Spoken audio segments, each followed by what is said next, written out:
Hey, this is Writer's Row. I'm DC Wright-Hammer, and I have a special guest on this show. I'll let her introduce herself.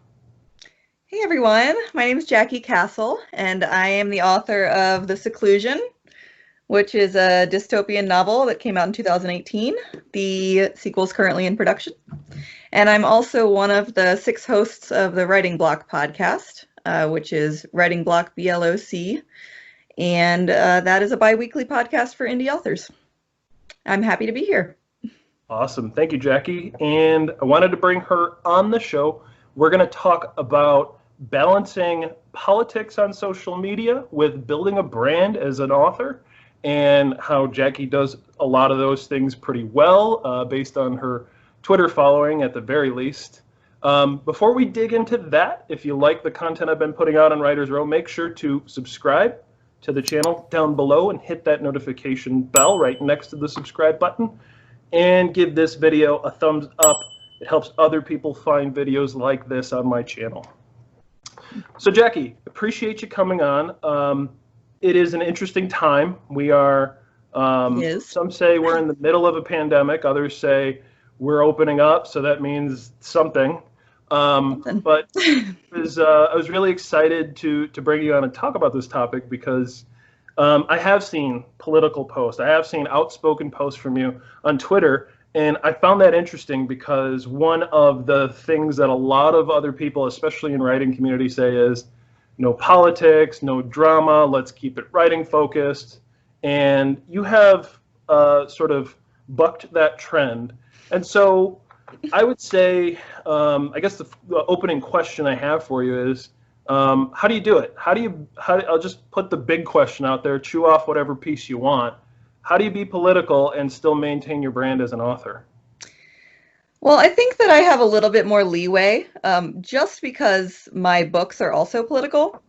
So the novel that just came out in 2018 is kind of a 1984-esque novel that does draw from our current political climate. So a lot of people that would be interested in reading that probably wouldn't be too turned off by me talking about politics on social media. I also do try to make sure that everything other than my Twitter account is pretty low key when it comes to politics. So if someone wants to keep up with me, they can follow me on Instagram, where it's mostly just pretty pictures of book events and things like that. But, I did make a decision a while ago. I crowdfunded this book. So during that process, I was trying to figure out, the right messaging for it. And I found that a lot of my readers were not necessarily from the writing community, which I know that a lot of people who are on Twitter, on the Twitter writing community, are trying to not alienate that community by posting too much about politics. But what I found is a lot of my readers weren't just coming from that community; they were also coming from the political community, who were looking for a book kind of like this. And this book is mostly for them, and then it's also for people in the writing community too, who are interested in dystopian fiction that also does kind of walk a little bit of a line between reality as well. Okay, and you brought up 1984. It's one of my did. favorites. What I find that's very interesting about that book is, and for people who haven't read it, I won't spoil the ending. The paranoia. They've had time. No, I get it. I'm an anti-spoiler. I don't care if it's been 70 years. But for its time, the paranoia is heavy. The conspiracy in it is heavy, but it's a very anti-Stalin, anti-socialist, and communist book. And I read it in the early 2000s, and I didn't know that that's the perspective that Orwell was taking. And in fact, I applied it to the United States government in the early 2000s and the things that were going on at that time, and it fit perfectly. And so when I guess, we'll go to the writing side of it. When you're reading or writing fiction, how much do you want to be agnostic of the current time and write something political that's, going to span, decades like 1984 did? Yeah. And how much of it do you just want to take a firm stance and say, this is wrong in today's climate and culture? Yeah, I think it's about figuring out what kind of things are important to you. So there are definitely themes in my book that could be applied now, but probably can be applied 50 years from now and probably could have been applied 50 years ago. So a lot of the things that come through probably in my novels are the importance of the freedom of the press, the importance of having access to facts and having access to information that isn't just filtered through our government. And so those are similar themes to 1984. In my book, there's also kind of a government-run media sector, and so people will see some similarities to some outlets today. But there are plenty of people that have also picked up my book and haven't had all the same political opinions as I do, that have still really enjoyed it, because I don't, there are shadows of what's going on in our country, but the story takes place 70 years from now.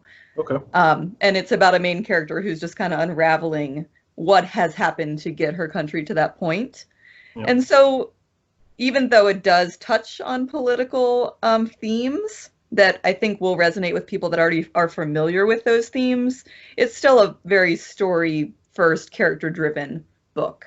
And so that was kind of my goal in writing it, is for people that maybe do pay more attention to politics, that they would maybe find like little Easter eggs in it, but that it wasn't written in a way that would discourage someone who wasn't closely paying attention to politics from reading it and enjoying it too. Okay. Broad strokes, a few stances, but not necessarily your own, not being too heavy-handed in a lot of the scenarios. I could see how that's the case. You brought up freedom of the press, and so when we're talking like censorship and things like that, Fahrenheit 451 by Ray Bradbury comes to mind, and in that they say, if people just stop reading, you can burn the books and no one will care, basically, is a central theme in there. And so when, we live in a time where people are quick to say fake news, people are quick to say that the media is wrong, how do you manage that as not just an author, but as a consumer of this, and how do you wade through the things that you think, because 15 years ago I was saying things were fake news, and suddenly the people I was saying fake news about are now saying everything is fake news. And so how do you wade through that as just a consumer of all this to try to figure out what's fake, what do you actually believe, what are you skeptical about, and those types of things? It's really hard. I mean, I think it's really hard for anyone right now. And I think all that any of us can do is, when we see information, is check in with ourselves and saying, am I just believing this because it is it's basically backing up an opinion that I already had? And then also just try to find multiple sources. That's all that you can do. I think that media literacy is something we could all work on. And I think that applies to anyone. Anyone can go down a rabbit hole and just find information that backs up what they already think. And so it's up to all of us to just check in with ourselves and say, why am I believing this? Where is this coming from? Maybe look to outlets that generally aren't considered to be too biased. And then when you see a story, you say, is this what other people are reporting too? Or is it just these outlets that are, far to one side or the other? And also always go to the source. So if you read an article that's like quoting a speech that someone had, go watch the speech. Make up your own mind. But that's hard to do. And in my book, the character is really just kind of trying to figure that out, because everything has come to her via, a government source. And so part of our job as a dystopian writer is to push things to the extreme, right? And explore that. Yes. And we live in an era where there are deep fakes, where science fiction is meeting science reality. Yep. And it's tough. And I think, authors writing about things like censorship, writing about things like government conspiracies, I think historically has been an act of rebellion, an act of taking a stance, an act of, basically saying, I have a voice, I'm going to use it. And I think that's, again, why I wanted to have a show like this, because I think, and I'll ask the question, how valuable, how important is it for just your average writer today, to have some kind of political opinion that they share on social media? That's a really good question. I mean, I can only speak for myself and say that I need to be true to what I believe. And I do think that if you have a platform that you can use to speak out against things that you feel are wrong, that it's important to do that when you can. That doesn't mean that you should only do that. I think that you should find the ways that you can connect with your audience, and that doesn't necessarily mean speaking out against the latest headlines. It could mean finding a cause that you care about and relating that to your readership and your writing. And I think emphasizing what you said earlier about that writing community, yes, it's a community. And if you think about it like a real community, there are certain guidelines to being a community member. But your audience, the people you are trying to persuade to purchase your book, to get interested and get excited about your book, there's a Venn diagram there, but a big portion of it is outside of writing community. Yeah.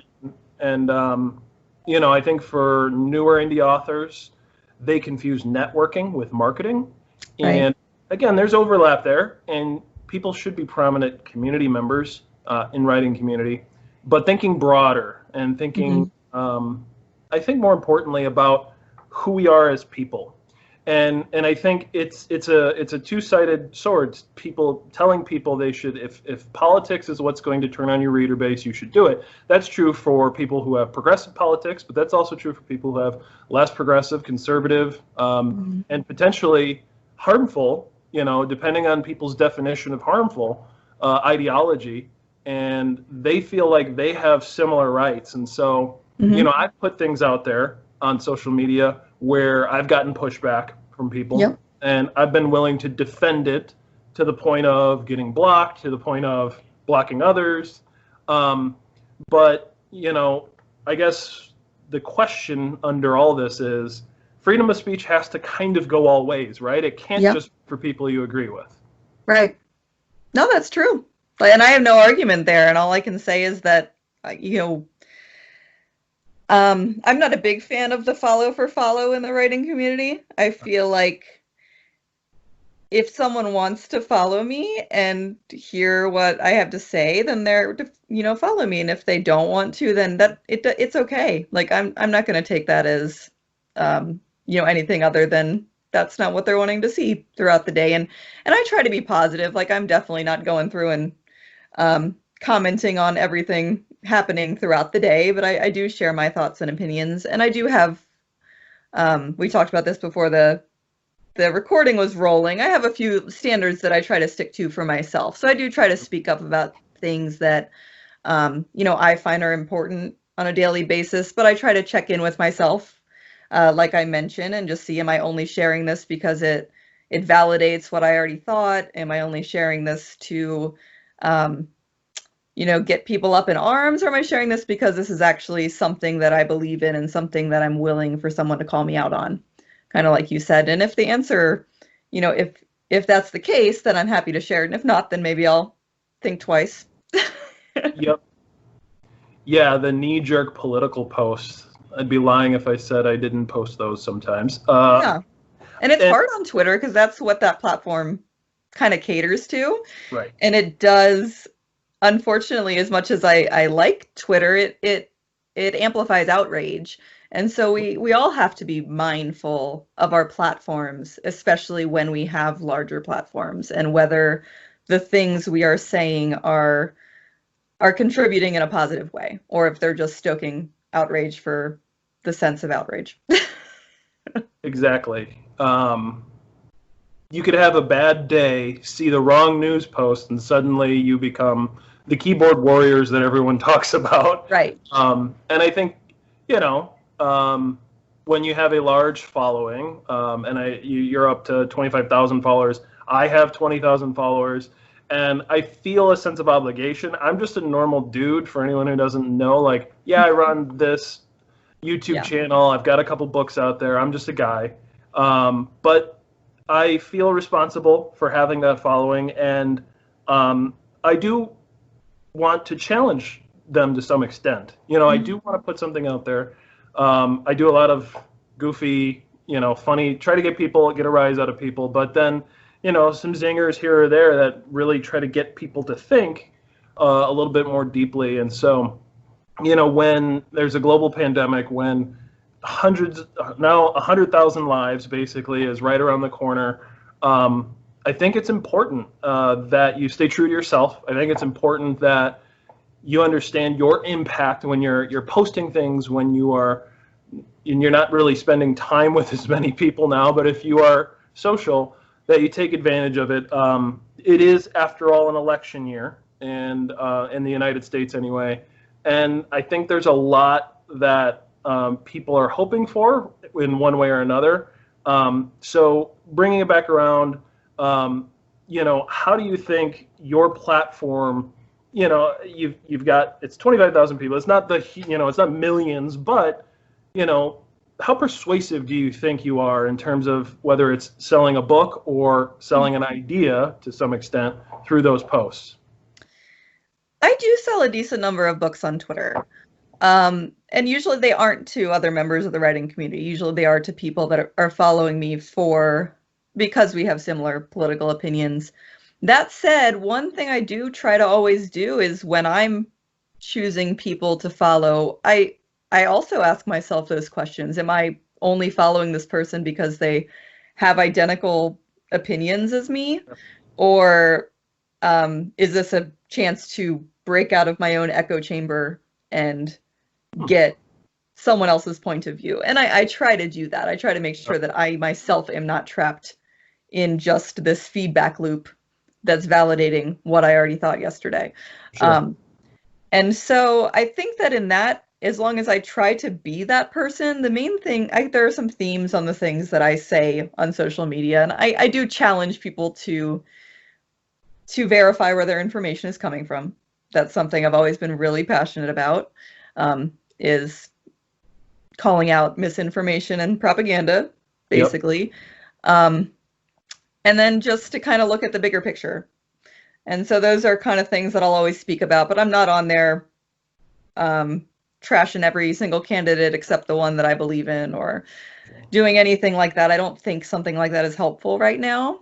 Mm-hmm. But I do think there are some of my followers that we've formed enough of a relationship, because I try to engage with my followers too, that they do take what I say to heart when I take the time to say it. And so I'm trying to think of what your original question was. I do think that helps with book sales. And I think that a lot of that isn't the standard graphic of my book and here's my Amazon link. I think a lot of that is after some relationship building, where maybe I'll then share a passage that I'm working on, or share that something about what I'm doing that day with writing, and it'll just be a reminder to one of my followers that maybe hasn't bought the book yet. Oh yeah, I meant to do that.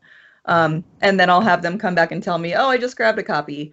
And those almost never come with planned marketing posts. Right. So that, I do see a little bit of that happening. It's interesting. Very cool. Yeah. Jacqui, I appreciate you coming on. As I allow all guests, if there's anything you want to promote at the end of the show, feel free to do that now. Sure. Well, my book, The Seclusion, you can find it anywhere that books are sold. I do always recommend, especially right now, if you have an indie bookstore, it can be ordered through there. My first name is Jacqui. There's also a romance author with Jackie, so I spell that. And that's everywhere. And the sequel will hopefully be out at the end of the year or early next year, depending on how big of a hit the publishing industry timeline takes right now. Sure. But it's in production. And then, like I said before, I also do a podcast called the Writing Block Podcast, and it's BLOC, no K, with me and 5 other indie authors. And so that's a fun one. If you want to subscribe, then I highly recommend. And we'll make sure we get a link down in the description to that. So okay. Thanks again. And all my watchers, I really appreciate you watching, and we'll catch you next time. Take care. Cool. Thank you, guys.